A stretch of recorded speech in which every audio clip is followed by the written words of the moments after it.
Not too long ago, Saudi Arabia was a desolate wasteland filled with tribes who were fighting for survival. The area had extremely low economic activity, and aside from Mecca, they had nothing going for them. On March 3rd, 1938, however, all of this would change when the Americans found the world's largest petroleum reserves in Saudi Arabia.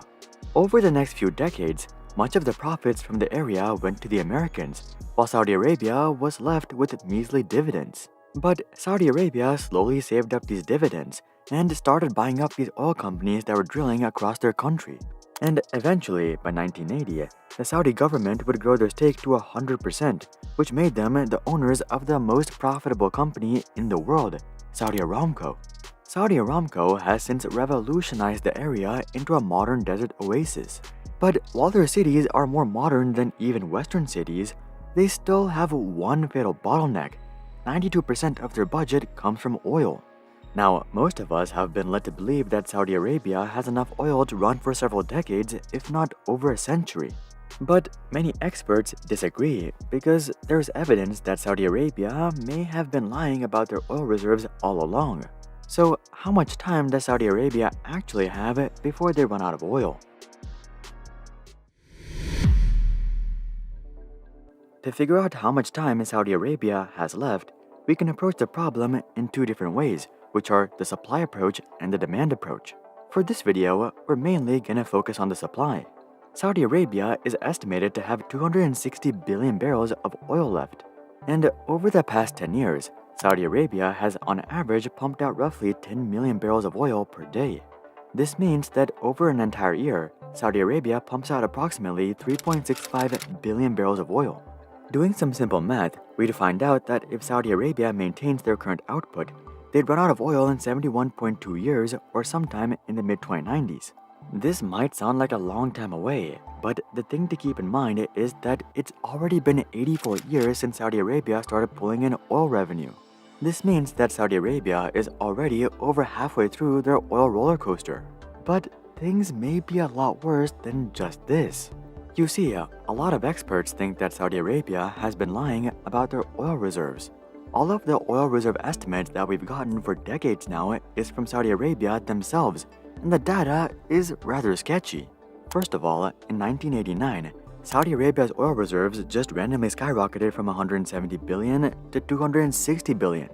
But all of Saudi's biggest oil fields were discovered between 1936 and 1970, and no comparable discoveries have been made in the last 50 years. So how did their reserves apparently jump by 90 billion barrels overnight?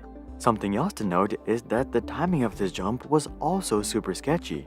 While Saudi Arabia took control of Aramco in 1980, it wasn't until 1988 that the Americans were fully pushed out and Saudi leadership was established.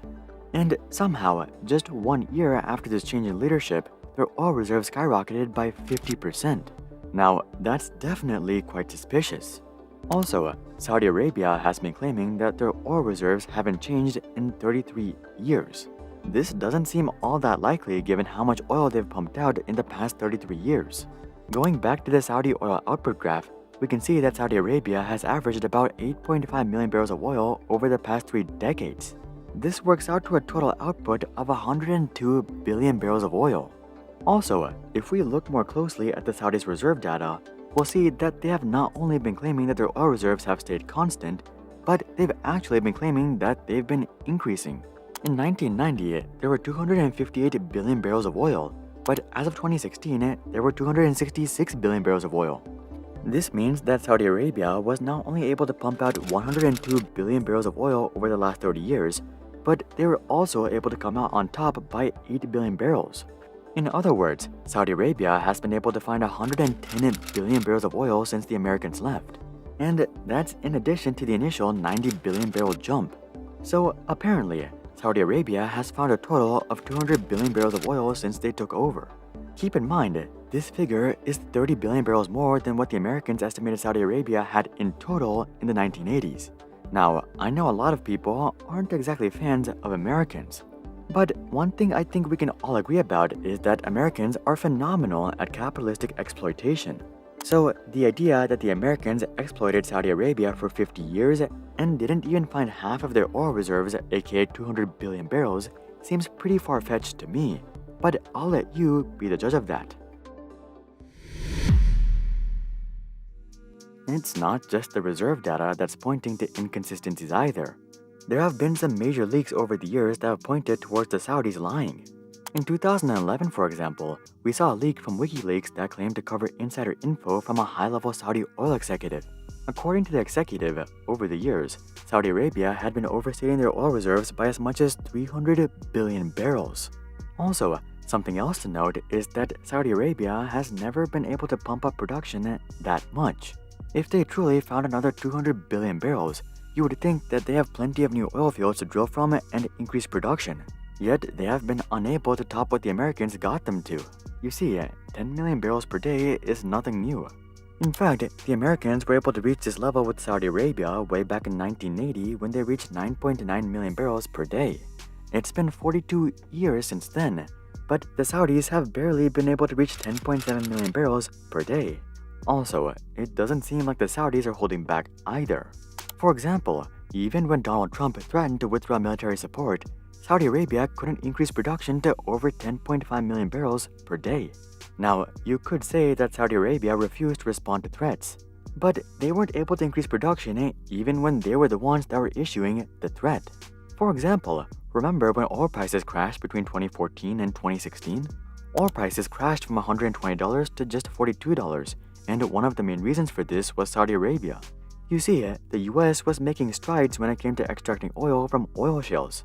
This meant that the US would become less dependent on the Middle East for oil.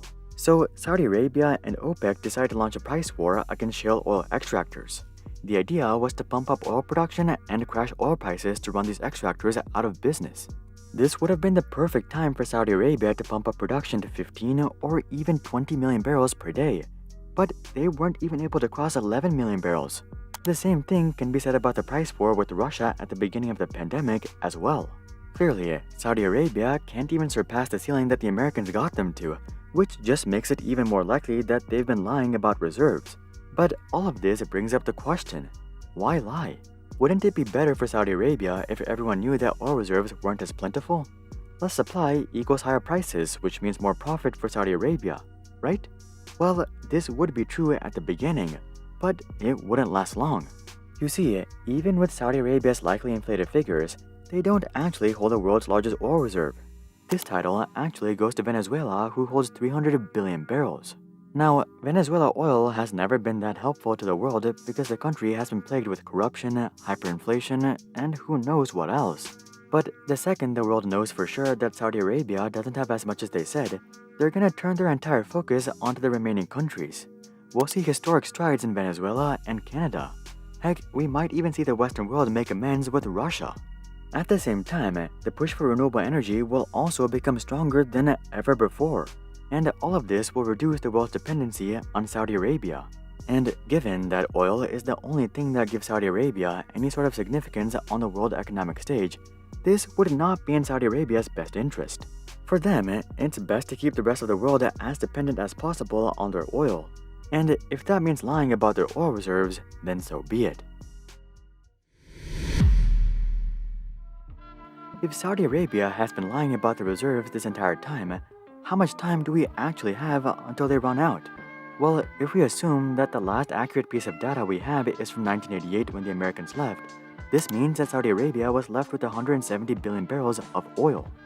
Realistically, it's possible that they've increased this amount by 10 to 20% over the past 34 years. So we'll give them the benefit of the doubt and call it 200 billion barrels. At 8.5 million barrels per day on average, Saudi Arabia would have used up 105 billion barrels since 1988. This would leave them with 95 billion barrels left today. If Saudi Arabia continues to average 8 to 10 million barrels per day, this would mean that they only have roughly 25 to 30 years left. If Saudi Arabia has been lying, then I think this is likely a pretty realistic estimate. Now, we could of course go full tinfoil hat mode and become doomsday theorizers. What if Saudi Arabia found no new oil after the Americans left? And what if 20% of the remaining 170 billion barrels was unusable? This would mean that Saudi Arabia only had 136 billion barrels of usable oil in 1988. Given that we've used approximately 105 billion over the past 34 years, this would leave them with just 31 billion barrels today. At this rate, they'd be out in less than 10 years. While that sounds scary, it's more than likely not true. While Saudi Arabia may be lying about having 70 to 100 years worth of oil left, it's likely that they at least have a few decades left. And this matches up with the kingdom's actions as well. If they truly had several decades worth of oil left, I don't think they'd be going all in on growing other sources of revenue. Over the past couple of years, Saudi Arabia has made insane strides when it comes to adopting Western standards. Women's rights and human rights in general have gotten significantly better, and they've even opened up the country to tourism for the first time. They've also been pouring billions of dollars into airports and tourist attractions, so it seems like they're pretty determined to turn the country into a tourist hub just like Dubai. There's also the whole Vision 2030 project led by Mohammed bin Salman, which aims to significantly reduce the country's dependence on oil. If such projects go well, I think it's pretty realistic for Saudi Arabia to become independent from oil by the time they run dry. So while they may be tricking the entire world regarding their reserves, they're not tricking themselves, and they're very much getting prepared for a future without oil. While we can argue that lying about their reserves is unethical and manipulative, from an objective perspective, they've actually played their cards really well. By overstating their reserves, they've been able to maintain their dominance within the oil industry. Their crude oil exports are literally twice as high as second place. This has allowed them to build up a war chest that's worth nearly $500 billion. They also took Saudi Aramco public a few years ago at a $2 trillion valuation, so it looks like they're slowly wanting to cash out over there as well. In the meantime, they've also started to aggressively diversify their income streams, so it looks like Saudi Arabia is poised to do extremely well even after they run out of oil. As for the rest of us, we may not have as much oil left as we originally thought. But maybe that's a good thing. Maybe this is exactly what we need to finally make the jump to renewable forms of energy and leave our gas guzzling days in the past. But that's just what I think. Do you think Saudi Arabia's oil reserves are sketch? Comment that down below. Also, drop a like if you're excited for a renewable future. And of course, consider checking out our Discord community to suggest future video ideas and consider subscribing to see more questions logically answered. But until then, I'm Hari, and I'll see you guys on the next one.